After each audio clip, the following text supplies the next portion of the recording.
নমস্কার, awareness with দাসজিতে আপনাদেরকে স্বাগত জানাই। 1946 সালে ডাইরেক্ট অ্যাকশন ডে আমরা দেখিনি, কারণ আমাদের জন্ম হয়নি। এই সোহরাওয়ার্দীর দুরাত্মা আবার কলকাতায় ঘুরে ফিরে চলে এসেছে। আমরা যাকে মুখ্যমন্ত্রী চেয়ারে বসিয়েছি, জনগণের ভোটে জিতে যিনি এখন সুখ্যাতি অর্জন করেছেন, শাসন ভার নিয়েছেন এবং আমাদেরকে রীতিমতো ভয় দেখানো, চমকানো, শাসন করা, চাপকানো, যাই বলুন, উনি প্রতিনিধিত্ব করে যাচ্ছেন আর আমরা সহ্য করে যাচ্ছি। চিন্তা ভাবনা করে যে কথাগুলি উনি বলেছেন, বিশেষ করে হিন্দু ধর্মের মানুষদেরকে আঘাত করা, ভয় দেখানো, একটা বিশেষ সম্প্রদায়ের প্রতি উস্কানিমূলক কথাবার্তা বলে, এটা কিন্তু 1946 সালের সোহরাওয়ার্দীর ডাইরেক্ট অ্যাকশন ডেকে মনে করিয়ে দেয়। কয়েকদিন আগে দোলযাত্রা সম্পূর্ণ হলো।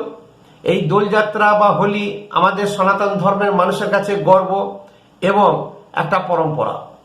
আর যুগ যুগ ধরে আমরা দোলযাত্রা রং খেলে আসছি। দিল্লিতে উত্তমনগরে একটা ছোট্ট বাচ্চা দোতলার উপর থেকে, ছাদ থেকে সে রঙের বেলুন নিচে ফেলে দিয়েছিল, যার ফলে কি ঘটনা ঘটেছে, কি দুর্ঘটনা ঘটেছে, একটা হিন্দু তরুণকে, যার নামই তরুণ কুমার, তাকে মুসলিম সম্প্রদায়ে পিটিয়ে পিটিয়ে তাকে একদম সম্পূর্ণ মেরে ফেলেছে।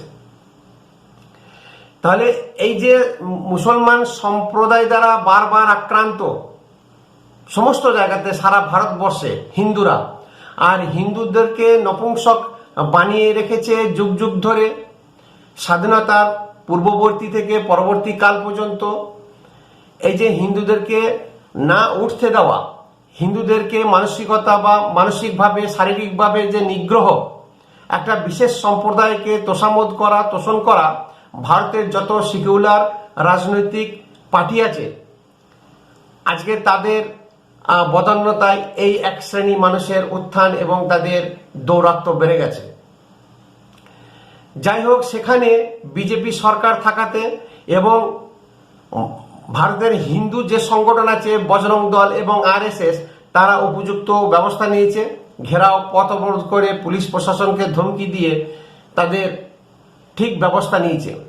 এটা দিল্লিতে, উত্তরপ্রদেশে যে মুখ্যমন্ত্রী আছেন, আমাদের বুলডোজার মন্ত্রী যোগী আদিত্যনাথ, আমরা ভালো করে জানি, সারা ভারতবর্ষ জানে, যে সঙ্গে সঙ্গে যে সেলিম ওয়াস্তিককে ছুরিকাঘাত করে মেরে ফেলার চেষ্টা করেছিল, সেই ব্যক্তিকে এনকাউন্টার করে শেষ করে দিয়েছে।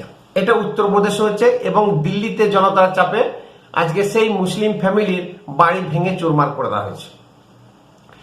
পশ্চিমবঙ্গে বিজেপি সরকার নেই, পশ্চিমবঙ্গে বজরং দল আরএসএস অত শক্তিশালী নয়, পশ্চিমবঙ্গের আপামর হিন্দু জনতা বেশিরভাগই নপুংসকে পরিণত হয়ে গেছে বা করেছিল। কিন্তু ইদানিংকালে পশ্চিমবঙ্গে যে সমস্ত যুব সমাজ জেগে উঠেছে, গ্রাম বাংলা থেকে শহর, বিভিন্ন জায়গাতে তারা যে বুক চিতিয়ে লড়াই করে যাচ্ছে শাসকের বিরুদ্ধে এবং এক শ্রেণী বিশেষ করে মুসলিম সম্প্রদায়ের বিরুদ্ধে, আজকে দিদিমণি কিন্তু সেটা ভয় পেয়েছে এবং উনি যেভাবে অপমান শুরু করেছেন সারা ভারতবর্ষকে, ভারতের সংবিধানকে, ভারতের গণতন্ত্রকে, ভারতের সমস্ত যত যুক্ত কাঠামো আছে, প্রত্যেকটি জিনিসই উনি কিন্তু ধমকি দিচ্ছে প্রতিনিয়ত। প্রত্যেককেই ধমকি। গণেশ কুমারকে ভ্যানিশ করে দেবেন, মোদী প্রধানমন্ত্রীকে কোমরে দড়ি দিয়ে বেঁধে ঘোরাবেন, সংবিধান মানবেন না, সুপ্রিম কোর্টের আইন মানবেন না, উনি কিছুই মানবেন না। উনি একটা জিনিস জানেন, যে আমার হাতে দুধেল গাই আছে, আমি মুসলিম সমাজের প্রতিনিধিত্ব করি এবং এই সমাজকে পশ্চিমবঙ্গে প্রতিষ্ঠিত করতে হবে, যার পরনায় যা কিছু লাগে সমস্ত কিছু, তাই হিন্দু ভোটে জিতেও উনি কিন্তু এক শ্রেণীর বিশেষ মুসলমান সম্প্রদায়কে উস্কানিমূলক এবং হিন্দুদেরকে ভয় দেখানো শুরু করেছেন। উনি বুঝতে পেরেছেন হয়তো 2026 আর ওনার চেয়ার টিকবে না, মুখ্যমন্ত্রী তো টিকবে না, উনি আর থাকবেন না। শেষ বল বা শেষ বাউন্ডারি উনি হাঁকাতে চাইছেন, যাতে করে হিন্দু সম্প্রদায়কে থ্রেট, এবং উনি কিন্তু জানেন যে হিন্দুর পালস রেট কোথায় কোথায় ধরতে হবে, কিভাবে দাবাতে হবে, হিন্দুরা কোন জিনিসে ভয় খায়, কোন কোন হিন্দুরা ভয় থাকে, তাদেরকে কিভাবে জব্দ করতে হবে। ওনার কিন্তু খুব ভালো অভিজ্ঞতা আছে, খুব ভালো খেলাড়ি, কখন কোন বলটা করতে হবে, কখন বাউন্স দিতে হবে, উনি কিন্তু খুব ভালো করে বোঝেন।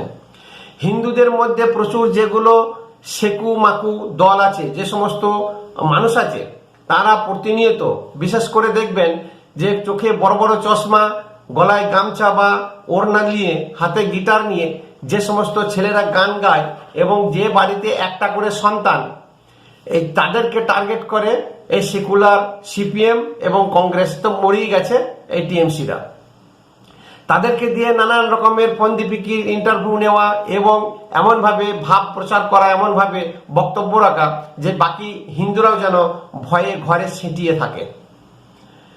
এই মনে করুন আজকে দিল্লিতে বজরং দল এবং আরএসএস এটা রেডিমেড টিম ছিল বলে আজকে সেই তরুণ কুমারকে মৃত্যুতে সেই জীবনটা তো ফিরিয়ে আনতে পারলো না, কিন্তু যে তাদেরকে একটা সাজা বা একটা ভয় দেখানো হয়েছে সেটা কিন্তু মুসলিম সমাজ বুঝতে পেরেছে।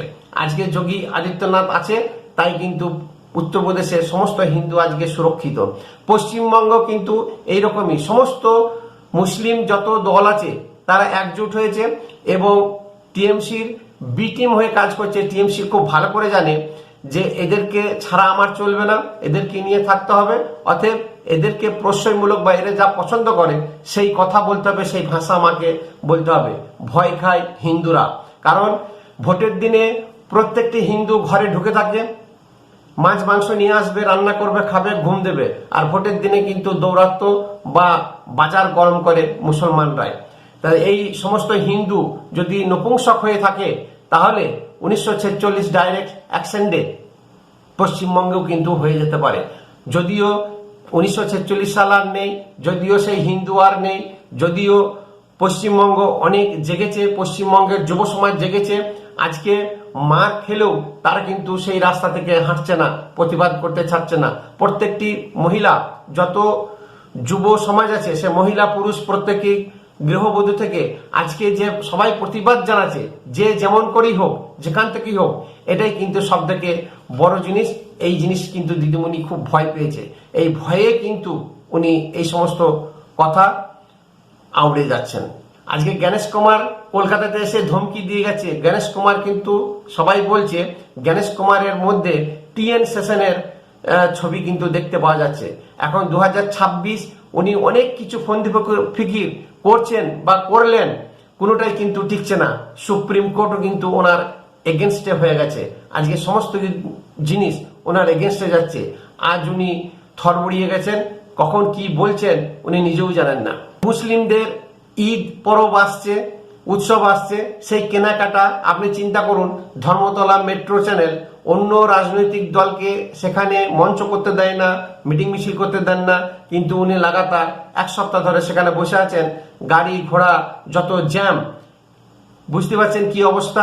কেনাকাটা, দোকানদানি, ব্যবসা বাণিজ্য, আর ওই পার্ক স্ট্রিট এবং নিউ মার্কেট বেশিরভাগই মুসলিমদের দোকান। আজ মুসলিম সমাজকেও বোঝা উচিত, জানা উচিত। আজকে ওনার কথা শুনে যদি ওই ডাইরেক্ট অ্যাকশন ডে নামে, তাহলে তাদেরও দিন কিন্তু খুবই খারাপ হতে বেশি সময় লাগবে না। কারণ 1946 সালের হিন্দু নেই, এটা 2026 সালের হিন্দু পশ্চিমবঙ্গে। অতএব প্রত্যেকটি হিন্দুকে সজাগ হয়ে থাকা উচিত। আপনি বিজেপিকে ভোট দেন না দেন আপনার ব্যক্তিগত ব্যাপার, কিন্তু হিন্দু সংহতি, হিন্দু সংগঠন যদি না থাকে তাহলে কিন্তু ওই দিল্লির তরুণ কুমার, বাংলাদেশের দীপু দাস হতে বেশিক্ষণ সময় লাগবে না।